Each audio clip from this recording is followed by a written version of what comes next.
జయించి ఆత్మను కోల్పోతే మనిషికి లాభము ఏమున్నది?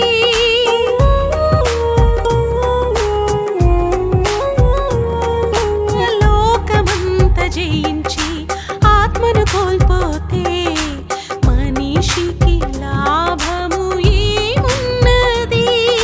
ప్రభునందు ప్రియులారా, ఈనాటి అనుదిన ధ్యానాంశానికి ఎస్ఎంజే క్రియేషన్స్ యూట్యూబ్ ఛానల్ ద్వారా మిమ్మందరినీ కూడా ప్రేమతో ఆహ్వానిస్తూ ఉన్నాను.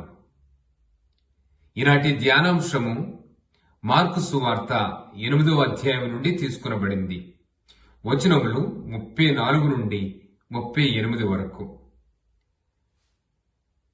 మనిషి లోకమంతటిని సంపాదించి తన ఆత్మను కోల్పోతే ప్రయోజనమేమి?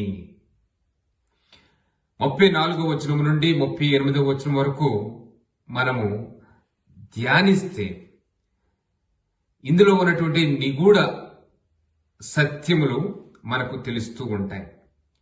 ప్రభువు మన నుండి ఏమి కోరుకుంటున్నారో, మనకి ఏమి బోధించాలనుకుంటున్నారో, మనం ఏ విధంగా మన నిజ జీవితంలో క్రైస్తవ జీవితాన్ని సవాలుగా తీసుకుంటాము, మనము కుడి ఎడమలకు తొలగకుండా విశ్వాసంలో ఏ విధంగా ముందుకు సాగిపోగలమో ప్రభువు ఈ సువార్త ద్వారా మనకు తెలియచేస్తూ ఉన్నాడు.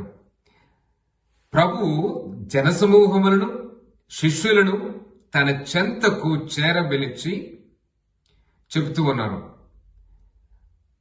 ఎవడైనా నన్ను అనుసరింపగోరిన ఎడల తనను తాను త్యజించుకొని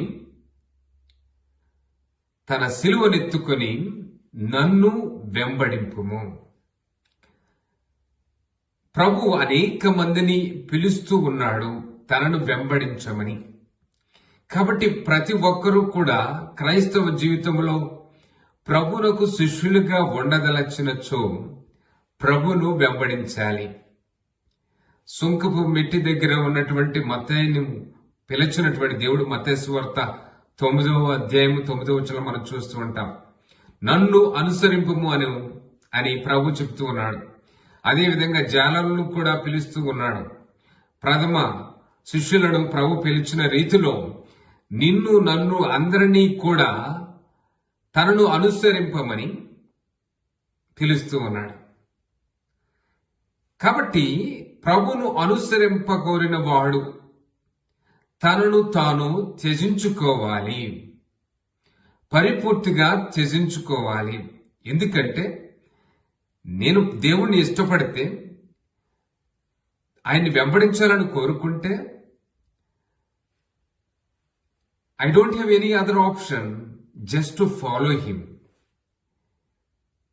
ఆయన మనకు స్వతంత్రం ఇచ్చాడు, మనం ఆయన్ని అనుసరించాలా లేదని. ఎవరైనా if you want to become a disciple of Christ, నీవు ప్రభు యొక్క శిష్యుడు కాదలిచిన ఎడల పాటించు. ఎందుకంటే యోహాను సువార్తలో కూడా మనం చూస్తూ ఉంటాం, 14వ అధ్యాయం 23వ వచనం, నన్ను ప్రేమించువాడు నన్ను పాటించును, నన్ను విధేయించును. మనము ప్రభును వెంబడిస్తూ ఉన్నప్పుడు మనకి తెలుస్తూ ఉంది అందులో ఉన్నటువంటి ప్రయోజనకరమైన, లాభమైన, ఆశీర్వాదమైన ఫలం.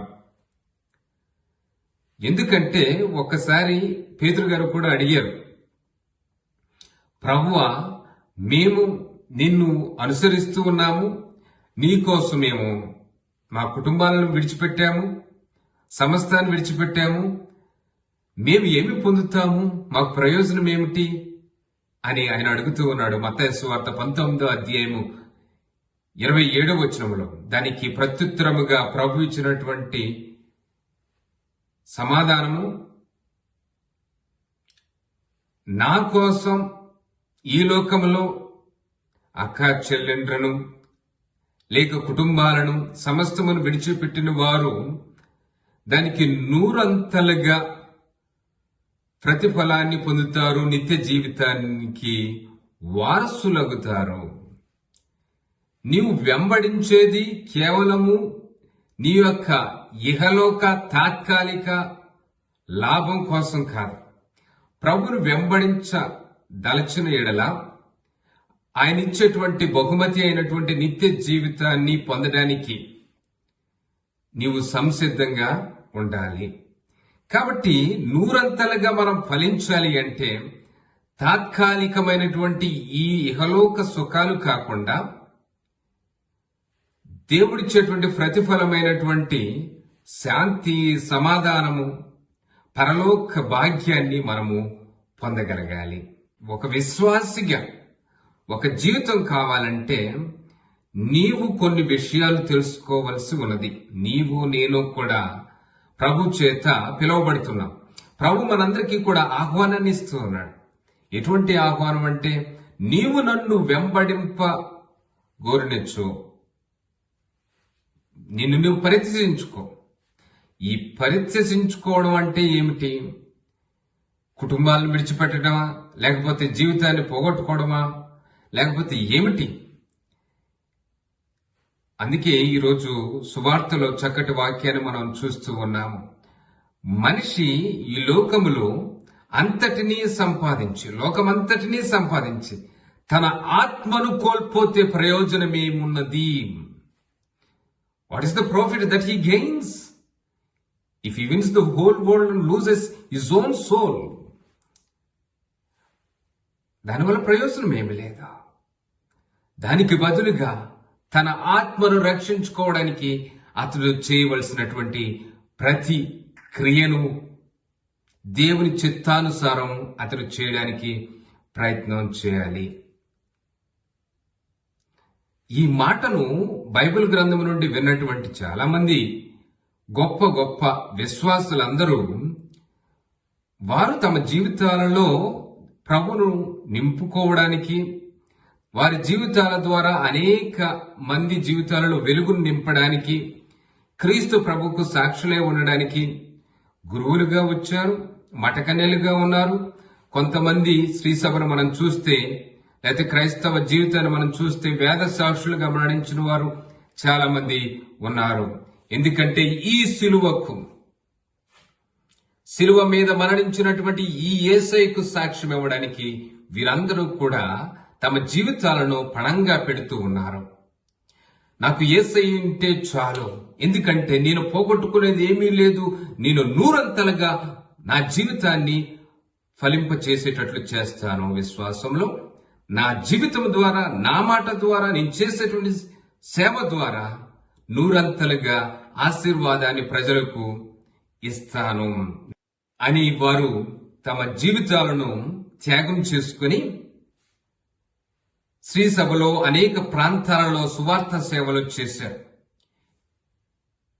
లోకమంతటిని ఒక వ్యక్తి సంపాదించి తన ఆత్మను కోల్పోతే ప్రయోజనం లేదు కదా. ఈ మాటను గ్రహించినటువంటి పునీత ఇగ్నేషియస్ లయోలా గారు కూడా నిజంగా దేవుని యొక్క వాక్కు చేత నింపబడి అనేక మందిని ఆధ్యాత్మిక జీవితంలో ప్రభావితం చేశారు. తనతో ఉన్నటువంటి అప్పుడు ఉన్నటువంటి విద్యార్థులలో మరి స్నేహితుల్లో ఒకరైనటువంటి ఫ్రాన్సిస్ జేవియర్ గారిని కూడా ఆయన ప్రభావితం చేశారు ఈ మాటల ద్వారా. అందుకనే ఆయన ఎప్పుడైనా తనకు సంబంధించి ఆ సభకు సంబంధించినటువంటి మిషనరీస్ ను పంపిస్తూ ఉన్నప్పుడు, సువార్త సేవకు పంపిస్తూ ఉన్నప్పుడు ఆయన ఒక మాట అంటూ ఉండేవారు. Go set fire to the world, వెళ్ళుము ప్రపంచాన్ని క్రీస్తు జ్యోతితో వెలిగించుము అనేటువంటి అర్థాన్ని వచ్చే విధంగా వారిని పంపించేవాళ్ళు. మనందరము కూడా క్రీస్తు జ్యోతిని వెలిగించాలి, క్రీస్తు విశ్వాసాన్ని వెలిగించాలి, క్రీస్తుకు సాక్షులై ఉండాలి.